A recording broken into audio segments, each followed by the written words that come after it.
Hello everyone, I am Taureor and welcome to my newest Hearts of Iron 4 video. In this video we're not going to do a challenge, we're going to do a spectator game with the Battle Royale mod. Why? Well, I want to try something different, but mostly because I'm working on my own modifications to the game. So far I've figured out how to change the game files so the game does what I want it to do. I still don't know how to package it into a mod, I might do that later. And that starts a new series of my videos in which I will showcase those changes. We will be observing the AI, doing stuff with my modifications, but for that we need some baselines, and one of them will be how the game usually plays out on historical stuff, and the second will be this Battle Royale mod. Do you know what this mod does? You probably do. It makes every country fight their neighbors. Let's start a game as Cuba with the mod no Ironman mode, no historical focuses. Let's make it a bit crazy and see what happens. Why Cuba? Well, it is pretty out of the way, so we won't even have to activate spectator mode for a while, probably. So, what is Battle Royale? It does a few things. It disables all the factions, it releases all the puppets, and it makes every country attack their weakest neighbor and annex them, and then attack their weakest neighbor and then annex them, and so on. Only annexation is permitted in the peace deals. I want to see how the world will behave and then see if the changes I'm going to be making affect that strongly, or if they don't. Let's disable Fog of War. We don't need to go into the observer mode just yet. And let's unpause. Battle Royale will begin tomorrow. Battle Royale begins. I have disabled War Declaration notices. I'll also disable events, and we're just going to be watching what happens and which countries get annexed. And there's going to be quite a lot of that at the very beginning. So for example, Germany is attacking Luxembourg, France is also attacking Luxembourg, and then they'll go after the Benelux, Germany will go after Denmark, I think. Poland will go after the Baltic countries, and so on. I think Italy goes after Austria first. Spain beats up Portugal, Britain beats up Ireland, and so on. And the United States just move southwards. As for the Soviet Union, they do have plenty of targets around here. Let's keep it going at a lower speed for now, because there's going to be a lot of countries annexed in the near future. First, Luxembourg was taken over by Belgium. Albania by Yugoslavia, okay. El Salvador, yes. Very militaristic nation, apparently. The French are moving into Belgium, Germany is moving into Denmark, which is not necessarily the best choice for them. They should be moving against someone else. Spain beating up Portugal, and Poland taking Lithuania. It can get a little random, but mostly the outcome should be fixed to the most powerful countries. France annexes Belgium and attacks Netherlands. Oh, also all the land taken immediately becomes core territory. Costa Rica was taken. Essentially this mod puts every country that is on the edge somewhere in a pretty favorable position. So for example, Argentina should do well in South America. Soviet Union should do well here. And so on. Netherlands was annexed, Germany is moving to Sweden, and France, who are you attacking? Switzerland and Spain. Spain. Poland becomes the Commonwealth, although that is probably not going to save them, because they're sandwiched between other powerful countries. France is in a pretty good position here. They can probably easily take out Spain and Portugal, and bolster their strength to beat up Germany. Hungary is not long for this world, and so is Bulgaria. The British Empire has land everywhere, and that gives it quite a lot of small targets. Iran and Turkey split Iraq, Tanutuva disappears, and Czechoslovakia next. Hungary. Sweden going after Norway, Germany going after Sweden. Bulgaria is taken, looks like Yugoslavia, Greece and Czechoslovakia will be next. Germany took care of Sweden, now there's Norway. Though I doubt that they'll be able to face France afterwards. Portugal, Liberia, British Malaya and a few others were next. As you can see, Argentina is getting a lead role in South America, together with Brazil, but Brazil is sandwiched between many enemies and they'll have some trouble. But France is at war with Switzerland.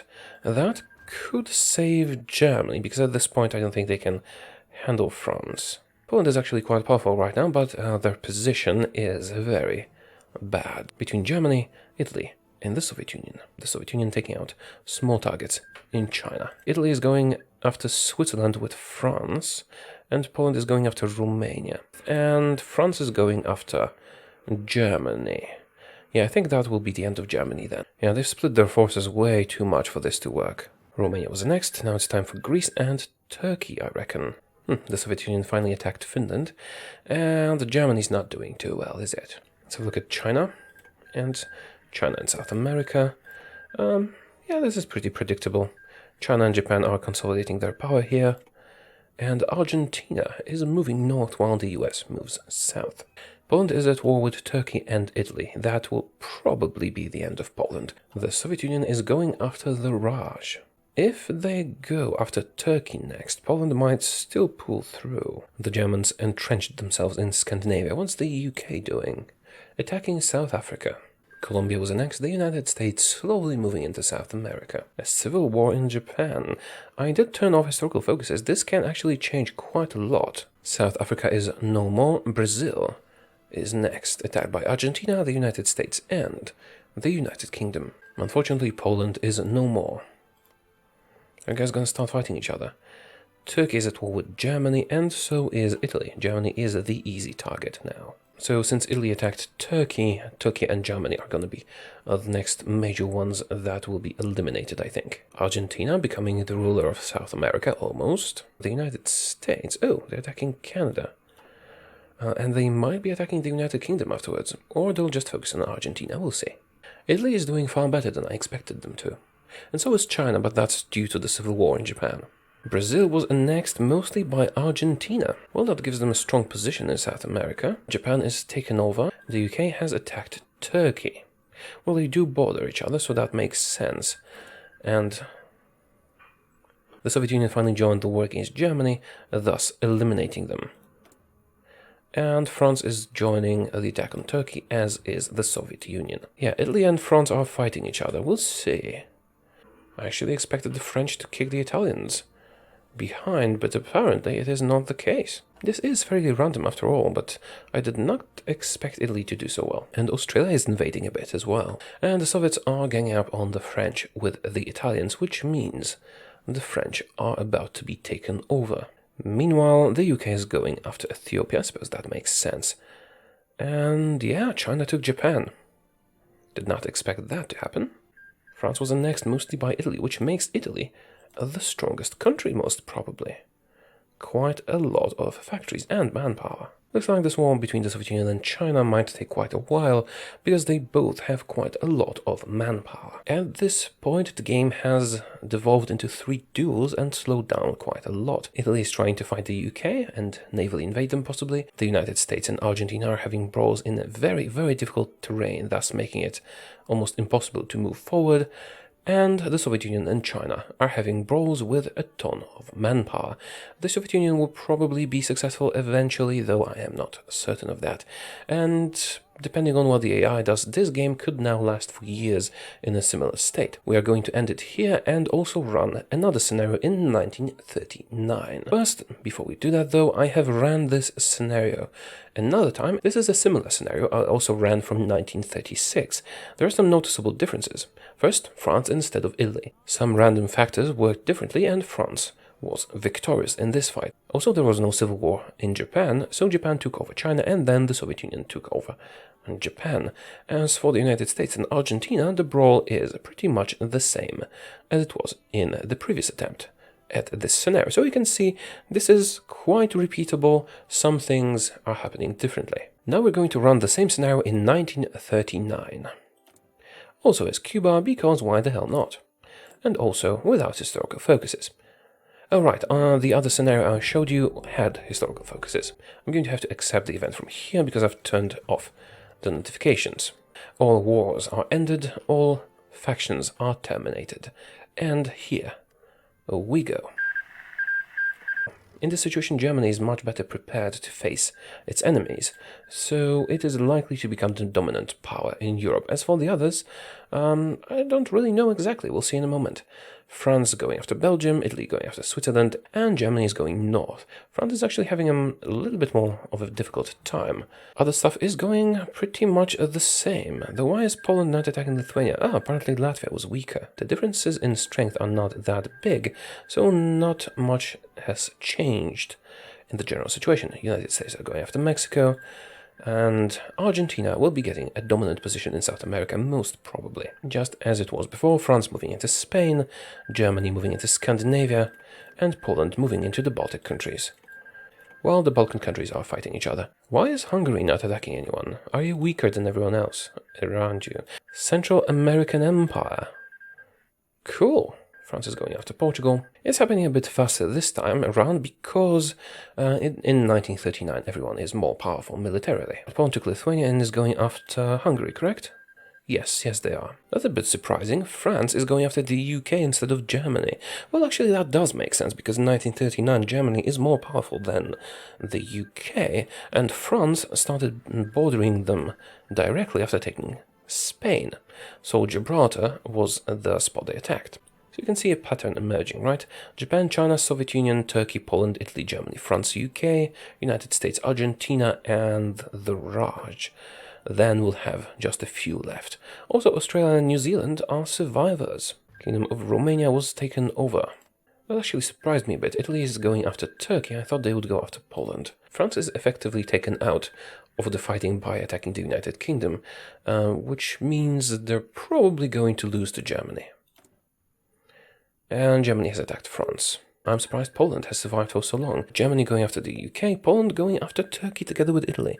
Well, I really don't think Poland will survive for long, but that is an admirable effort. Japan should be able to dominate China this time unless they get a civil war again. Speaking of Poland possibly getting invaded, Germany is almost done here. Turkey was annexed. Once Italy is done with Yemen, things should speed up a bit, unless everyone attacks the United Kingdom, which is also a possibility, which will just, stop any progress. Canada has been annexed. How long can Poland survive for? Peru is doing better than I anticipated, but they will not hold out for long. British Raj and Yemen will be ending soon, then probably Jiangxi clique and China. The Soviets have taken over British Raj and they're going to be attacking South Africa. Really? And China. Alright, that makes more sense. Italy has decided to attack Great Britain instead of Poland. We live another day.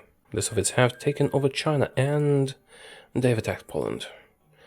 My poor beloved little Poland. Poland defending valiantly, but yeah, there's not enough of you. So the future of this conflict will be determined by the Soviet Union, whether they attack one of them, or Japan. Or wait, Poland was annexed, and what will the Soviets do next? Attacking Japan. Alright, that means there will be a long drawn-out fight between the Soviet Union and Japan here, and Italy, as well as Germany, will spend a long time fighting the United Kingdom, while the United States will eventually, probably at some point, take over Argentina. We're going to end it here, and let's also explore other outcomes of the same scenario. I have run this scenario 2 more times. This is not the continuation of the same scenario, but it looks very similar, doesn't it? And it is pretty repeatable. The United States eventually took over South America in this one, Germany eventually took over the UK, and Italy was also annexed. The Soviet Union and Japan are fighting a long, drawn-out war. Once South Africa is annexed in this scenario, the Soviet Union will be crushed by Germany, most likely because Germany has all the factories in the world. I let it run for a little while longer, and as you can see, those changes do take a long time. Germany is not having an easy time beating up South Africa, so yeah, this slows down to a standstill at some point. Anyway, that concludes my exploration of the Battle Royale mode, as well as one of the baselines for my upcoming series of videos, and I really do hope you enjoy those. Let me know what you think about this type of content, and get ready for the next video. If I manage to handle the editing in time, the first one of the videos with my own modifications to the game will be coming out this weekend. So yeah, get those notifications on if you're interested. And that is about it. I'm also thinking about starting a weekly stream, just a casual one, random games, hangout, chat, stuff like that. I might do that on Mondays, not sure yet. If you have an opinion on which day would be best, let me know in the comments. A day between Monday and Thursday, and the time will always be evening European time. So if you have a preference as to the day of possible streaming, well, let me know. And that's it for this video. Let me know what you think. I'll see you soon. Goodbye.